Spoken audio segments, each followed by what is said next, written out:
Hello दोस्तों, देव online classes में आपका स्वागत है। आज हम आपके लिए मैथ के सबसे महत्वपूर्ण प्रश्न लेकर आए हैं जो लगातार प्रतियोगी परीक्षाओं में पूछे जा रहे हैं। यदि आप लोग हमारे चैनल पर नए हैं तो प्लीज़ हमारे चैनल को सब्सक्राइब कर लें, बेल आइकन को प्रेस कर दें ताकि हमारे लेटेस्ट वीडियो का नोटिफिकेशन आप तक पहुँच सकें। चलिए आज का वीडियो शुरू करते हैं। पहला क्वेश्चन है, दो क्रमागत सम संख्याओं का गुणनफल 288 है, छोटी संख्या क्या है। देखिए दोस्तों, इस क्वेश्चन को अगर हम सिंपल तरीके से करते हैं तो द्विघात समीकरण से काफ़ी लेंथी क्वेश्चन बन जाएगा। इनको हमें क्या करना है, शॉर्ट ट्रिक से करना है। तो इसलिए आप लोग हमारे वीडियो को अंत तक अवश्य देखें। तो देखें इस क्वेश्चन को। पहले क्या करते हैं, 288 दे रखा है हमें। कितनी संख्या है, दो है ना, ठीक है। तो इसमें देखो करना क्या है, हमें 288 दे रखा है। अब 288 में हम एक जोड़ देंगे। ऐसा क्वेश्चन पीछे भी करा चुके हैं हम। तो कितना हो गया, 289। बाद में क्या करते हैं, इसका वर्गमूल निकाल देते हैं। तो कितना आ गया, 17 आया हमारे पास। तो ध्यान से देखें, 17 आया, बीच की संख्या आ जाती है 17। उसने कहा है क्रमागत सम संख्या, इसका मतलब क्या, इसके बाद की क्या होगी 18, इससे पहले क्या होगी 16। तो उसने पूछा क्या है, छोटी संख्या क्या होगी। तो इसका राइट आंसर कितना जाएगा 16। Option number third right answer हो गया। तो ठीक है दोस्तों, किया गया हमने 288 दे रखा था, वन जोड़ा, उसके बाद क्या किया, वर्गमूल निकाला। तो वर्गमूल निकालने के बाद जो 17 आया, ये आती है बीच की संख्या। ये क्या आ गई, बीच की संख्या। इससे पहले क्या आएगा 16, इसके बाद क्या आएगा 18। तो इसका मतलब क्या है, छोटी संख्या क्या होगी, छोटी सम संख्या 16 हो गई। अगर हमसे कहा जाता कि बड़ी संख्या बताइए तो कौन सी हो जाती, 18 हो जाती। ऐसे क्वेश्चन पीछे भी करा चुके हैं, आप पुराने वीडियो देख सकते हैं जाकर।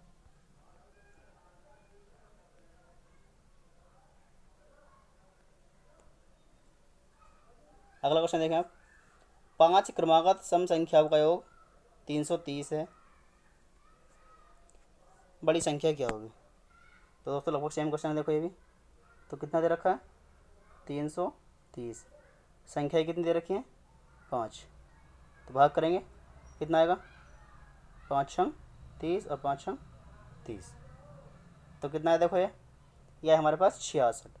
अब 66 के निकटतम वर्ग संख्या क्या होगी, 64 हो जाएगी। कितनी हुई, 64 हुई ना। इसका वर्गमूल निकाल दो, कितना आया, यहाँ से आया हमारे पास 8। कितना आया, 8 आ गया। अब जो 8 है ये क्या है, बीच की संख्या आ गई। तो उसने कहा क्रमागत सम संख्या कहा ना उसने, तो इसका मतलब क्या हो जाएगा भाई,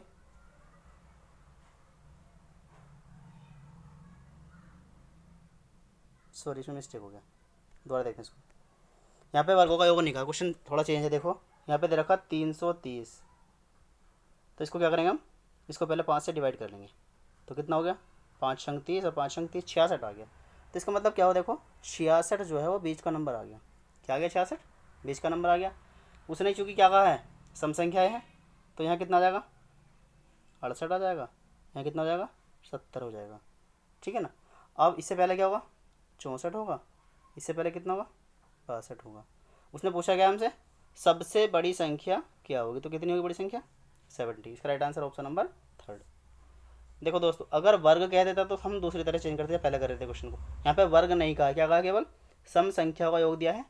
तो कितनी सम संख्या कहा था, 5 कहा था ना हमसे। हमने क्या किया, 5 से भाग कर लिया। 5 से भाग करने के जो नंबर आता है वो क्या होता है, बीच का नंबर होता है, बीच की संख्या होती है 66। अब कितनी संख्या थी, 5 थी ना, 2 इधर लिख दी, 2 इधर लिख दी, होगी पूरी 5। तो उससे पूछना बड़ी, उसने पूछा बड़ी संख्या क्या होगी, तो कितनी हो गई 70। इसका right answer option number third. आगे क्वेश्चन देखते हैं, काफ़ी इंपॉर्टेंट है। देखो ये वाला क्वेश्चन है वो जो हम कर रहे थे। 5 क्रमागत संख्याओं के वर्गों का योग 330 है, तो बड़ी संख्या क्या होगी। अब देखें वहाँ पे क्या था, वहाँ पे केवल संख्याओं का योग दे रखा था, यहाँ पे क्या कहते हैं, वर्गों का योग। ध्यान रखना अब। तो पहले क्या करते हैं, 330, ठीक है, क्या दे रखा है 330 दे रखा है हमें। अब 330 को क्या करना पड़ेगा, 5 से भाग करेंगे। तो कितना जाएगा यहाँ से भाई, 5 छंग 30 और 5 छंग 30, 66 आ गया। अब 66 का मतलब क्या है, यदि पूर्ण वर्ग ना होता तो सीधी सीधी बात है बीच की संख्या आ गई थी। अब इसका निकटतम देखो, निकटतम वर्ग संख्या क्या होगी इसकी, 64 हो जाएगी। इसका वर्गमूल लेंगे तो कितना जाएगा, ऐसे यहाँ जाएगा 8। कितना आ गया 8। अब कुछ लोग सोच रहे होंगे कि यहाँ पे हमने जो है 81 क्यों नहीं लिया, क्योंकि 81 काफ़ी दूर हो जाएगा यहाँ से। 66 में जोड़ेंगे तो कितना बनेगा 80, तो ज़्यादा बन जाएगा, दो संख्या बनेगी। यहाँ पे क्या 64 इसके निकटतम है बिल्कुल, तो 8 आ गया। अब जो 8 नंबर आया है ये कौन सा नंबर आ गया हमारे पास, बीच का नंबर आ गया ना। इसके बाद क्या होगा 9 होगा, इसके बाद क्या होगा 10 होगा, यहाँ कितना हो जाएगा, यहाँ कितना हो जाएगा 7, यहाँ कितना हो जाएगा 6। क्यों ऐसा क्यों लिखा, अब की बार सम नहीं कहा, क्या कहा, केवल क्रमागत संख्याएं कहा है। तो क्रमागत का मतलब 6 7 8 9, हमारे पास बीच की संख्या क्या आई थी 8 आई थी ना, तो 8 से पहले दो संख्या लिखेंगे 7 और 6, और 8 के बाद दो संख्या लिखेंगे। उसने पूछा क्या है हमसे कि सबसे बड़ी संख्या क्या होगी, तो सबसे बड़ी संख्या कितनी हो गई बताएं दोस्तों। इसका राइट आंसर हो गया ऑप्शन नंबर सेकंड, 10 इसका जो राइट आंसर हो जाएगा। अगला क्वेश्चन देखें आप लोग। 2 अंकों की एक संख्या अपने अंकों की योग की 4 गुनी है। यदि संख्या में 27 जोड़ दिया जाए तो उसके अंकों का क्रम बदल जाता है, संख्या क्या है। तो सीधी सी बात है, इसको क्या करने का तरीका देखो, विकल्प से चेक करते हैं हम। 36 में कितना जोड़ना है 27 ऐड करना है, जोड़ कर देखते हैं 7 और 6 13, यहाँ कितना हो गया 3 2 5 और 1 6। अब 63 आया है, ठीक है ना। उसने कहा है जो संख्या है वो अपने अंकों के योग की 4 गुनी है। तो देखें ऐसे संख्या क्या मानी हमने 36 मानी। अब संख्या हमारे पास क्या बनी देखो ऐसे, इसमें क्वेश्चन में कहा क्या था, पहले क्वेश्चन समझेंगे आप लोग। यहाँ पे हमारे पास आया 63। अब 63 को अगर हम 6 और 3 को जोड़ते हैं, 3 और 6 कितना हो गया 9 हो गया। अब 9 की गुणा 4 से करो 36 आ गया। इसका मतलब क्या है कि हमारा जो है ऑप्शन नंबर फर्स्ट ही सही है। देखिए समझे इसको, हमने क्या करा विकल्प उठाया 36 में 27 जोड़ दिया, ठीक है। तो हमारे पास संख्या क्या मानी 36 ली थी ना हमने। अब 36 का उल्टा क्या होना चाहिए 63 होता है, तो इसका मतलब सही बात होगी, संख्या का अंकों का क्रम भी बदल गया, एक कंडीशन सेटिस्फाई होगी। दूसरी बात क्या कहा उसने कि अंकों का योग क्या होना चाहिए, अंकों के योग की 4 गुनी है। तो क्या मतलब हो गया देखो 6 और 3 9, इसका 4 गुना कितना होगा 36। इसका मतलब हमारा राइट आंसर कितना हो गया 36 हो गया।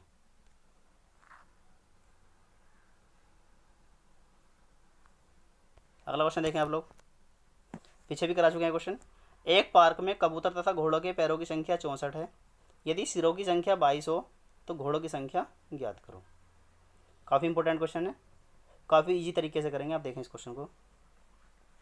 देखो भाई ऑप्शन उठाते हैं, पहले हमने क्या उठाया, हमने माना पहले 10 ले लिया, घोड़े 10 होंगे, घोड़ों के कितने पैर होते हैं 4 होते हैं, ठीक है। तो इसका मतलब क्या हो गया भाई, जब तो कितना हो गया 40 पैर आ गए। अब जब घोड़े 10 होंगे तो बाकी सिर कितने दे रखे हैं उसने, सिर दे रखे हैं 22। इसका मतलब क्या है, घोड़ा हो चाहे कबूतर हो सिर तो एक ही होगा। जब 10 घोड़े हो गए तो इसका मतलब कितना हो गया 12 क्या होंगे, 12 क्या होंगे कबूतर होंगे। कबूतर के कितने पैर होते हैं 2 होते हैं, तो 12 दूनी 24, कितना आ गया 64। इसका मतलब क्या है 64 क्या आ गए पैर आ गए। अब आंसर में देखो, पहले क्वेश्चन में चेक करते हैं, पैर कितने दे रखे हैं हमें 64 ही दे रखे हैं। इसका मतलब हमारा पहला ही ऑप्शन ठीक होगा, ऑप्शन नंबर फर्स्ट इसका जो है राइट आंसर है। एक बार दोबारा समझिए इसको।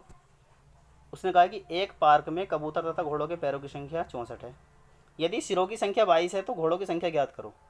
हमने क्या किया विकल्प उठा लिया यहाँ से, हमने माना कि 10 क्या हैं घोड़े हैं, तो इसका मतलब क्या है घोड़े के 4 पैर होते हैं, तो 40 हो गया। जब 10 घोड़े हैं और सिर कितने दे रखे 22, इसका मतलब क्या है 22 पशु हैं, 22 पशु पक्षी हैं जो भी हैं, तो कितना हो गए, जब 10 ये हैं तो 12 ये होंगे, और 12 दूनी 24, दोनों को ऐड कर दो कितना आ जाएगा हमारे पास 64 पैर आ गए, ठीक है। इसका मतलब क्या है हमारा ऑप्शन नंबर फर्स्ट सही है। अगला क्वेश्चन देखें आप। 80 मीटर ऊंचे खंभे पर एक बंदर चढ़ना चाहता है। काफ़ी इंपॉर्टेंट क्वेश्चन है। पहले मिनट में वह 5 मीटर चढ़ता है, किंतु दूसरे मिनट में वह 2 मीटर फिसल जाता है। बंदर कितने मिनट में खंभे के शीर्ष पर होगा। तो ध्यान से देखें इस क्वेश्चन को आप लोग।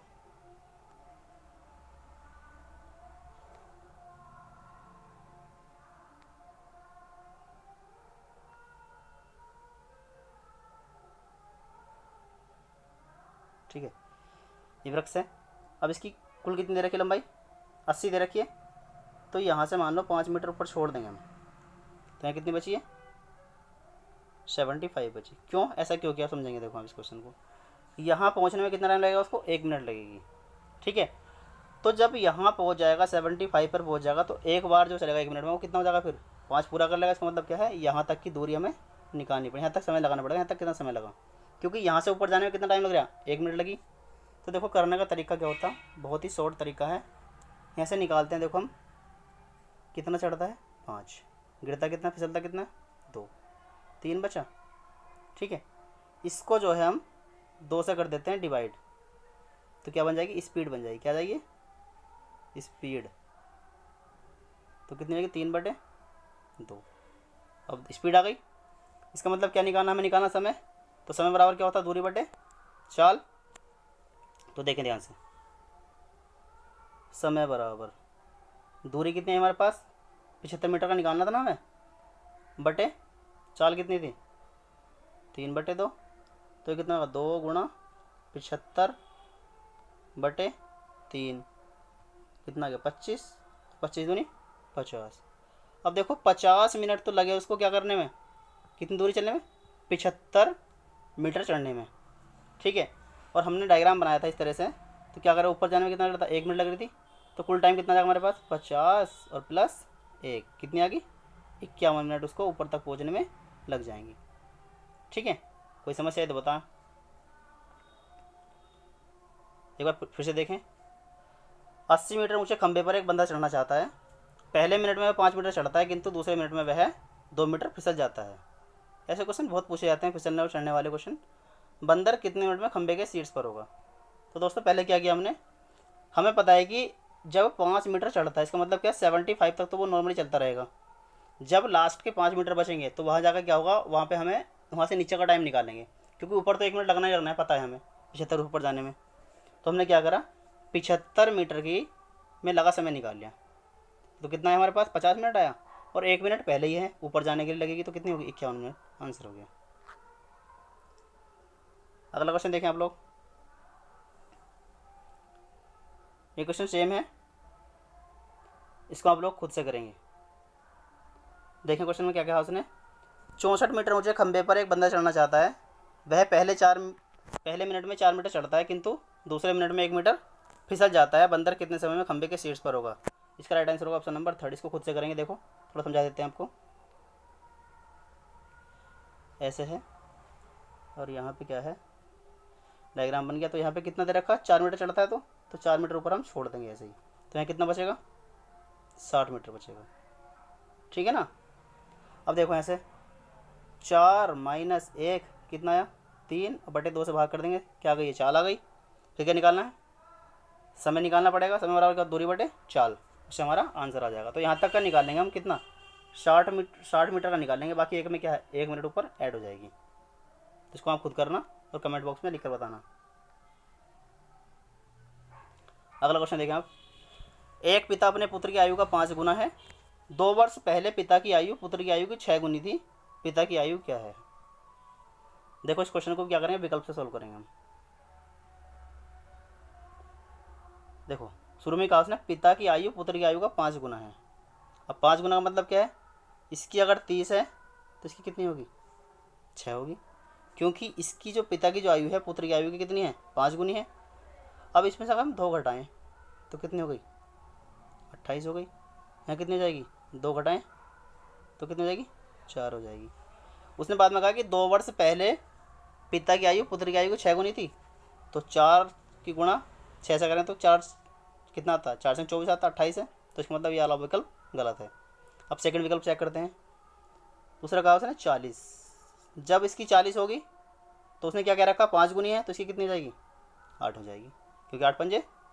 अब 2 घटाते हैं ऐसे, फिर कितना हुआ 38। यहाँ कितना हो जाएगा, 2 घटाते हैं 6, कितने गुनी चाहिए हमें, 6 गुनी दिखानी थी, 6 छंग 36 नहीं बनी अभी बात। नेक्स्ट विकल्प चेक करते हैं हम, 50 वर्ष। यदि पिता की आयु 50 है तो इसका मतलब इसकी कितनी हो जाएगी, 10 हो जाएगी ना, क्योंकि इसकी 5 गुनी है। पिता की आयु जो है पुत्र की आयु की 5 गुनी है, 10 ये होगी तो 50 हो जाएगी। 2 घटा देंगे, कितना बचेगा ऐसे, 48। 2 घटा देंगे, यहाँ कितना हो जाएगा, 8।